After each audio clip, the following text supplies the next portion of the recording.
বন্ধুরা, good morning. তো দেখো, আমি সকাল সকাল তোমাদের জন্য ঘুম দিয়ে উঠেই চলে এসেছি কচু বাটার রেসিপি করতে। তো ফার্স্টে আমি কচুটাকে ছুলে ধুয়ে নিয়েছি। তারপরে আমি কচু কুচানিতে ঝিরি করে কুচিয়ে নিচ্ছি। তো এবার কোচাতে মামার সাথে দুষ্টুমি করছে, গল্প করছি। তো আমার কোচানো হয়ে গেছে। এবার নারকেলটাকে কেটে নিচ্ছি। নারকেল কাটতে ভাবলাম হাতে আবার লেগে যায় নাকি, তো যাই হোক লাগলো না, জলটা ভালোভাবে বের করে নিতে পারলাম।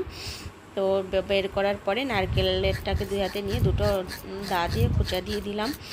এবার নারকেলটাকেও কুড়িয়ে নিচ্ছি। নারকেলটা কোরানো হয়ে গেলে শিলনোড়ায় মশলা টশলাগুলো তৈরি করে নেব। কালো শস্য, সাদা শস্য, লঙ্কা, শুকনো লঙ্কা, কাঁচা লঙ্কা বেটে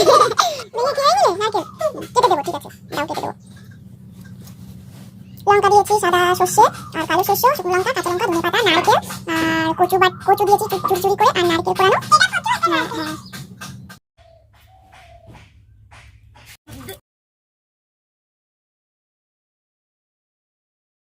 দেখো, মামার সাথে দুষ্টুমি করতে করতে আমার মশলা বাটা কমপ্লিটই হচ্ছিল না। তো আপাতত ক্যামেরাটাও মামাম ঠিক করে ধরছিল না, তার জন্য প্রচুর ডিস্টার্ব করছিল। তো আপাতত মশলা বাটাটা কমপ্লিট করা হয়ে যাচ্ছে প্রায়। এবার মশলাটাকে বন্ধুরা, আমার মশলাগুলো প্রায় বাটা রেডি হয়ে গেছে। এগুলোকে আমি এবার থালার মধ্যে তুলে নেওয়ার পরে তারপরে ওগুলোকে আবার আমি কড়াইয়ের মধ্যে তেল দিয়ে ভালোভাবে কষিয়ে নেব। তো আমার এই শিলনোড়ায় বাটলে ভীষণ টেস্টি হয় খাবার, ওই জন্য আমি শিলনোড়াতে বাটনাগুলো বেটে নিই, আর মিক্সচারে বাটি না। তো মামাম সাইড থেকে ভীষণ দুষ্টুমি করছিল, ওই জন্য আমি ভীষণ স্পিডে কাজগুলো করতে পারছিলাম না। এবার কচুটাকে শিলনোড়ায় নিয়ে বেটে নেব। কচু বাটা শেষ, এবার বাটবো নারকেল। বন্ধ করে দাও, ঠিক আছে, বন্ধ করে দাও। তো এবার নারকেলটাকে বেটে নিচ্ছি আস্তে আস্তে করে। তো নারকেলগুলো বেশি পেকে গেছিলো, তো ওই জন্য বাটতে একটু টাইম লাগছিল, পেকে পুরো শক্ত শক্ত হয়ে গেছে ওই জন্য। তো আপাতত নারকেলটাকেও বেটে নিলাম, ব্যাস সব বেটে এক জায়গায় রেখে দিয়েছি থালার মধ্যে।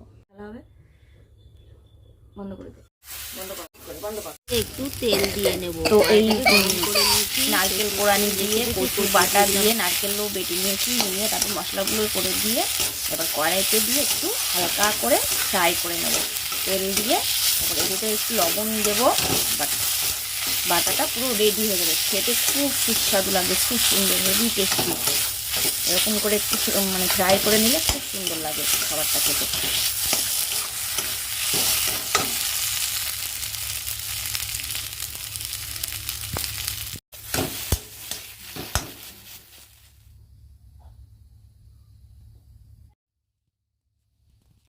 তো অলরেডি থালায় কচু বাটাটা নামিয়ে নিয়েছি। নামানোর পরে কচু বাটাটা ঠান্ডা হচ্ছে, কারণ আমি ওর মধ্যে হাত দিতে পারছি না, তার জন্য কড়াইয়ে ঢেলে একটু ফাঁকা করে রেখে দিয়েছি। তার মধ্যে আমি বেগুন ভাজা চাপিয়েছিলাম কড়াইয়ে। তো বেগুন ভাজা কচু রেডি করতে